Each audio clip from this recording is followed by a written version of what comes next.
नमस्कार, मी Anil Desai. Art of smart life या युट्यूब चॅनलला आपलं स्वागत करतो.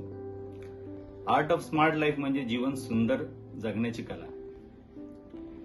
यात आपण आपली सामर्थ्य स्थानं कशी ओळखायची आणि आपली मर्मस्थानं कशी ओळखायची आणि आपलं जीवन कसं सुंदर जगायचं हे आपण चर्चात्मक पद्धतीने शिकणार आहोत.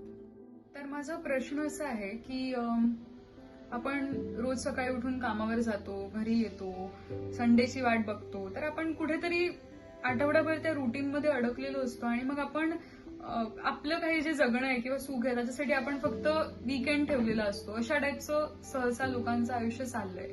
तर मग अशा वेळी म्हणजे माणसाचं सुख खरं तर कशामध्ये आहे किंवा ते या रुटीनमध्ये असताना त्यांनी कसं शोधावं किंवा त्याचं नक्की पर्पज काय आहे? नुसतं कामावरती रोज जाणं आणि एक वयाच्या साठीपर्यंत जॉब करणं आणि मग नंतर सगळं सोडून मग आराम करणं. तर मग हेच माणसाचं आयुष्य आहे का की त्याने त्या रुटीनमध्ये पण कसं त्यांनी सुखी कसं व्हावं माणसाने? बघ, जीवनामध्ये आपण सकाळी उठतो आणि संध्याकाळपर्यंत जे आपण हे करतो, रोजचं हे करतो, ते आपल्या डेली रुटीनमध्ये सर्वांचंच येतं, बरोबर. डेली सर्वांनाच कामावर जावं लागतं, पुन्हा संध्याकाळी पुन्हा प्रवासातून यायचं. गोष्ट तीच असते, सर्वांची गोष्ट तीच असते. फक्त आपण त्याकडे कुठल्या दृष्टीने पाहतो त्याच्यावरती माणसाचं सुख किंवा दुःख निर्माण होतं. आपण तीच गोष्ट आपण जर काय चॅलेंज म्हणून स्वीकारली, तीच गोष्ट चॅलेंज म्हणून स्वीकारली, त्याच्यावरून एक मला उदाहरण आठवतं. माझ्याकडे एक ड्रायव्हर माझा मित्र आला आणि तो नेहमी प्रवास करायचा आणि मुंबईचे रहदारी तुला ठाऊक आहे, मुंबईच्या रहदारीमध्ये तो अक्षरशः वैतागायचा की कसे लोक कशी येतात मध्ये, कशाही प्रकारचे लोक असतात, त्यांना कळत पण ट्रॅफिकचे नियम कळत नाही, कधी गाडी जोरात चालवतात, कधी.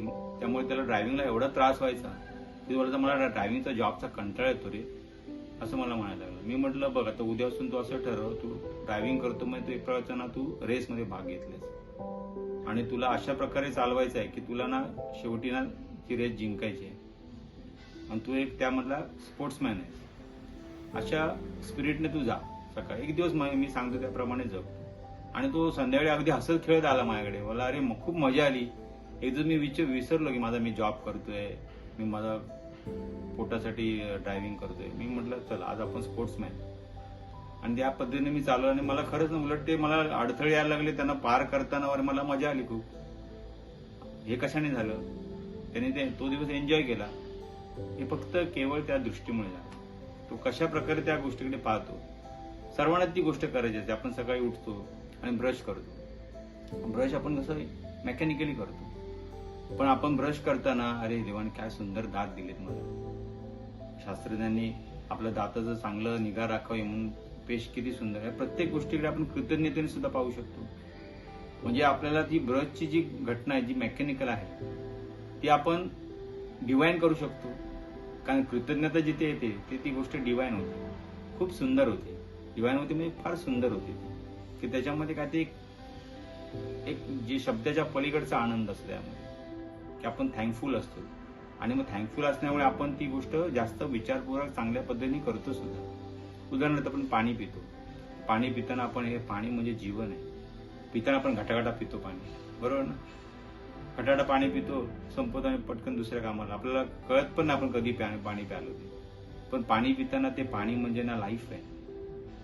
आपण त्या पाणी की हे मला जीवन देतं पाणी, त्या कृतज्ञते पाणी आपण जर प्यालो तर तीच घटना जी यंत्रवत होती ती घटना आपण किती एन्जॉय करू. म्हणजे आपलं फक्त काय, आपण कुठल्या विचाराने कुठल्या दृष्टीने आपण जीवन जगतो याच्यावरती जीवनामधलं सुख दुःख अवलंबून असतं. मग तो जॉब असो नाही तर आणखी युद्ध असो किंवा खेळ असो. जॉब सुद्धा खेळ होऊ शकतो, युद्ध सुद्धा खेळ होऊ शकतो आणि खेळ सुद्धा टेन्शन होऊ शकतं जर काय आपण ते प्रोफेशन म्हणून जर काय घेतलं तर. हा सर्व काय आपल्या विचारांचा दृष्टीचा हा सर्व काय खेळ असं मला वाटतं. पण मग जसं तुम्ही म्हटलात की भान ठेवायचं त्या गोष्टीचं किंवा ते सतत म्हणजे आपल्या दृष्टिकोनावरती आहे. पण मग डे टू डे लाईफ मध्ये आपण एक दिवस लक्षात ठेवू, आता ते सतत कसं लक्षात ठेवायचं किंवा सतत ते भान कसं काय ठेवू शकतो आपण? जीवनामध्ये कसं असतं, माणसाला इव्हेंट्स घडतात, काही घटना घडतात, काही प्रकारची संगत मिळते. त्या घटनेप्रमाणे त्या संगतीप्रमाणे आपल्याला आपल्या मनावरती म्हणा, आपल्या जाणीवेवरती म्हणा इम्प्रिंट्स होतात, हे संस्कार होतात. आणि त्या संस्काराप्रमाणे आपल्या मनामध्ये त्या प्रकारच्या इच्छा होतात, त्या प्रकारचे आपल्या मनामध्ये विचार उमटतात. आणि ते उमटतं विचार उमटतं आपण तसं बोलतो, तसं करतो आणि ती सवय होती. ती सवय आपल्याला बदलायची. ती एक दोन दिवसात बदलणार नाही. आपण वारंवार एखादी गोष्ट केली, आता व्यायाम करतेस तू, व्यायाम एक 4 दिवस व्यायाम केला म्हणजे तुझं शरीर तयार होतं का? तुला वारंवार व्यायाम करतो आपण तेव्हा सुरुवातीला तुला पेनिंग होतं की समजायचं की तुझा व्यायाम सफल होतोय. पण तू मला म्हणाली पेनिंग होते, मला त्रास होते, मला ते एवढं मला जमत नाहीये आणि तू मध्ये सोडून दिलं तर तुझं ते शरीराला ती सवय होणार नाही, तो शरीर तयार होणार नाही. अगदी आपल्या इतर गोष्टीचं तसंच असतं. आपण वारंवार ते इम्प्रिंट एक हेतुपुरस्सर त्या प्रकारचे इम्प्रिंट आपण घेतले, कारण सर्वांनाच काही चांगले इव्हेंट्स मिळत नाही जीवनामध्ये, चांगली संगत मिळत नाही.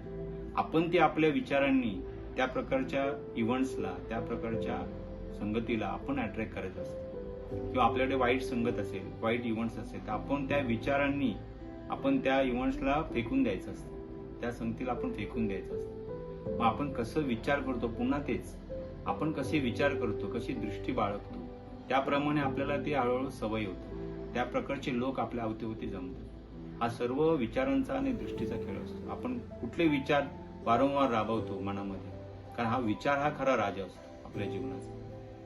आपण जीवनात राजा असतो म्हणजे काय असतो, किंवा आपल्या जीवनामध्ये भिकारी असतो म्हणजे काय असतं, आपला विचार राजा असतो. विचार जेव्हा मजबूत असतो आपला आणि आपल्या त्या अनुषंगाने आपण जे काही आपलं मुख्य आपल्याला जे क्वालिटीज आहेत त्या विचारांच्या प्रमाणे आपण फोकस करायला लागलो की आपल्या जीवनामध्ये आपलं यश मिळतं. कारण हा सवयीचा भाग होतो. हा सवय हळूहळू सवय ज्याप्रमाणे होते त्याप्रमाणे तुझ्याकडनं कृती घडतात आणि त्याप्रमाणे तुझ्या जीवनामध्ये रिस्पॉन्सेस येतात किंवा रिॲक्शन्स येतात. आणि तसं जीवन घडत असतं. त्यामुळे हा एका दिवसाचा भाग नाहीये, हा वारंवार करण्याचा भाग आहे. पण आपली दिशा योग्य आहे की नाही, आपली दिशा योग्य आहे तर आपण बरोबर त्या यशाच्या ध्येयापर्यंत पोहोचणार म्हणजे पोहोचणार. पण आपली दिशा जर अयोग्य असेल तर आपण काही करत राहिलो तर ते धबधब्यामध्ये कसं आपण वाहत जाता एक वेळी मग कोसळतो. तसं आपलं जीवन होता का म्हणे वाहत चाललंय. आपलं जीवन कसं आपल्या हातामध्ये आपण घेतलं पाहिजे. एका विशिष्ट दिशेने आपण काम करतोय आणि मग आपण यशस्वी होते. असं जीवन, यशस्वी माणसाचं जीवन असं असतं.